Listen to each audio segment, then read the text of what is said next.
একটু কথা জানবো স্বপ্নডিঙ্গার আয়োজক সভাপতি জনাব আমির খসরু স্যারের কাছ থেকে। আসসালামু আলাইকুম।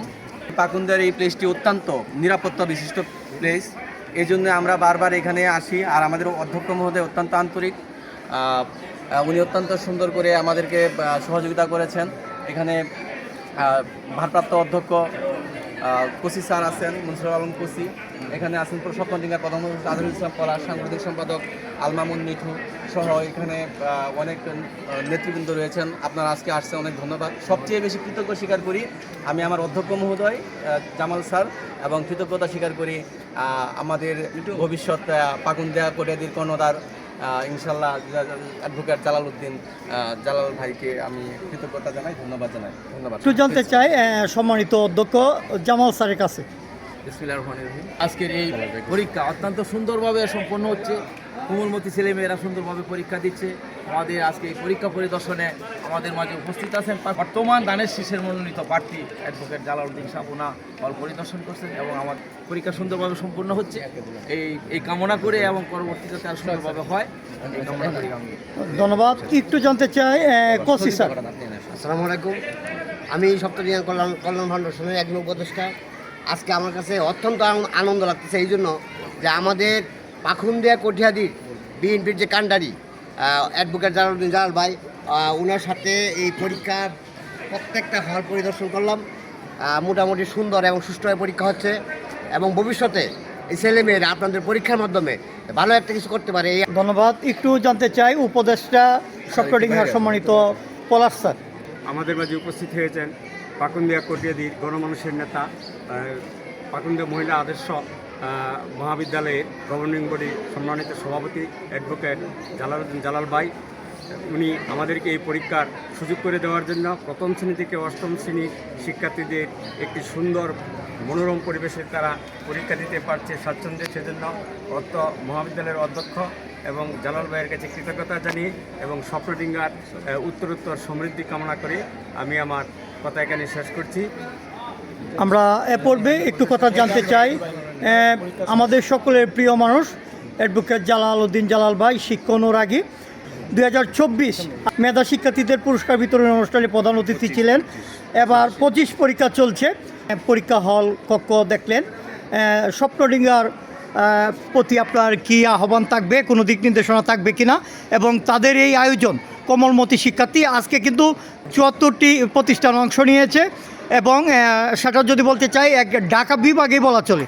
তো বিভিন্ন প্রতিষ্ঠানে অনেক মেধাবী শিক্ষার্থীরা অংশ নিয়েছে। যদি আপনার অনুভূতির কথা বলেন। বিসমিল্লাহির রহমানির রহিম। আমি প্রথমেই এই স্বপ্নডিঙ্গা ফাউন্ডেশনের সভাপতি, সাধারণ সম্পাদক, সাংগঠনিক সম্পাদক ও উপদেষ্টাদেরকে ধন্যবাদ জানাই যে তারা এরকম একটা উদ্যোগ নিয়েছে আমাদের কোমলমতি শিশুদেরকে। আমি হলে বুকে দেখছি এমন বাচ্চারাও পরীক্ষা দিতেছে যারা আমাদের বয়সে, আমরা যখন ছোট ছিলাম তখন এসব আমরা কাপড় চোপড়ই করিনি। তারা আজকে পরীক্ষার্থী, এবং তাদের একটা মানে অ্যাটেনশন দেখলাম যে তারা পরীক্ষা দিতে আসছে, তারা পুরস্কার জিতবে, এরকম একটা টেন্ডেন্সন তাদের মধ্যে কাজ করতেছে। এটা পাকুন্দিয়ার জন্য, বিশেষ করে আমি বলবো পাকুন্দিয়ার জন্য এটা অত্যন্ত সুখবর যে এরা এই ছোটো কাল থেকে এই প্রস্তুতি নিয়ে আগামী দিনে যাচ্ছে।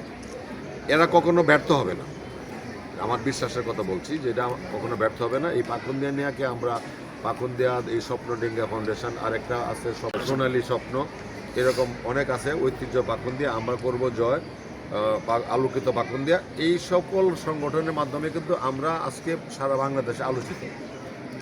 আপনারা জানেন যে কয়দিন আগে পাকুন্দিয়াতে 9টা কলেজ।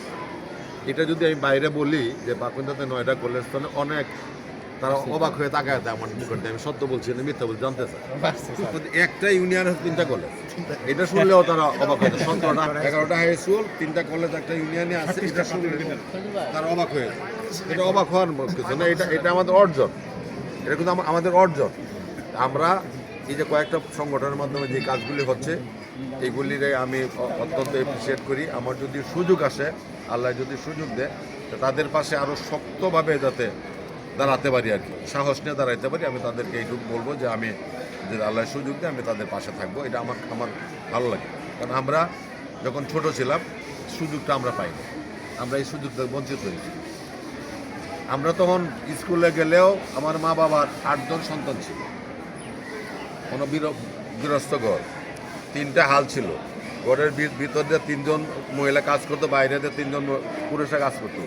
এদেরকে সামলাইতে সামলাইতে আমার বাবা মার সময় গেছে, আমরা স্কুলে যাইতে পারছি কিনা, গেলে পরে ক্লাস মতো পড়ছি কিনা, না এই যে বড়ই পারছি না আম পারছি, এটা খেয়াল করতে রাখতে পারছি। আর এখন এদের সুন্দর ড্রেস পরে আসে, মা বাবার বিশেষ করে মায়ের আঙ্গুলো ধরে আসে, আবার মায়ের আঙ্গুলো ধরে বাড়িতে যায়।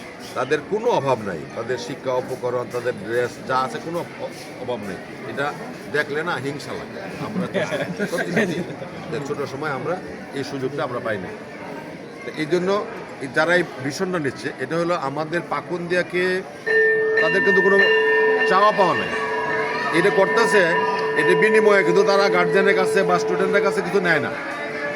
আমরা যে প্রোগ্রামগুলি করি আমরা নেই না, আমরা চাই যে আমাদের এরা যখন ভালো রেজাল্ট করবে বলবে পাকুন্দিয়ার এই পাকুন্দিয়ার বলবে যে এইটাই আমাদের পাওনা, আমাদের পাওনা এটাই যে পাকুন্দিয়ার ছেলেরা ভালো রেজাল্ট করছে, পাকুন্দিয়ার ছেলেরা ইউনো হচ্ছে, পাকুন্দিয়ার ছেলে ডিসি হচ্ছে, পাকুন্দিয়ার ছেলে জেনারেল হচ্ছে, এই ইঞ্জিনিয়ার হচ্ছে। এটা শোনার অপেক্ষায় থাকি আমরা। 9টা কলেজে একটা প্রতিযোগিতা হয়েছে, এই প্রতিযোগিতার মধ্যে চিফ গেস্ট হিসেবে আসছিল হাইকোর্টের একজন জাস্টিস আর আমার জেলা জজ। ওনার অবাক, জেলা জজ সাহেব দিয়ে আমার সাথে গল্প করে পিপি সাহেব আপনারা কীভাবে এটা করেন? হ্যাঁ, আমরা এটা করি, আমরা কারোর কাছে 10 টাকা চাঁদা নিই না। এদেরকে আমরা ফার্স্ট প্রাইজ দিয়েছি ল্যাপটপ, সেকেন্ড প্রাইজ হলো বাইসাইকেল, আমাদের বইয়ের র্যাক বই, অসংখ্য বই আমরা দিই, তাদের গিফট করি। মনের আকাঙ্ক্ষাটা বড় করে দেওয়া যায়। রিক্সাওয়ালার ছেলে, ওই কৃষকের ছেলে, মুদিওয়ালার ছেলে, আমরা তো গ্রামে থাকি, আমরা তো আসলে আমাদের পেশা তো ছোটো, আমরা তো জমিদার করতে বাইরে আসি না, আমরা কেউই না, আমি সহ। আমি যে আজকে একটা স্টেজে আসছি, আমি আমার মহান রবের কাছে কৃতজ্ঞতা জানাই যে আমি এই অবস্থান থেকে, আমি বলি এই অবস্থান থেকে এই জায়গায় যাওয়া যায়, এটা একটা উদাহরণ আমি নিজে। এই যে কোচি আছে, আমাদের জামাল 2জন প্রিন্সিপাল এখানে আছে, আমাদের টিচাররা এখানে আছে। আমাদের কিন্তু বাপ দাদারা কিন্তু অত শিক্ষিত ছিল না, অত সম্পদের মালিক, অনেক কষ্ট করিয়া আমরা এই লাইনে আসছি। আমাদেরকে একটু হেল্পও করেন, আমরা তাদেরকে হেল্প করতে পারতেছি, এটা আমাদের একটা গর্ব যে আমরা এদেরকে হেল্প করতে পারছি।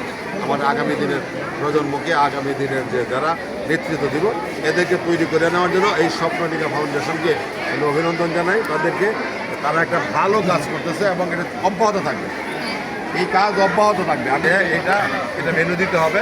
আমি চাই প্রিন্সিপাল স্যার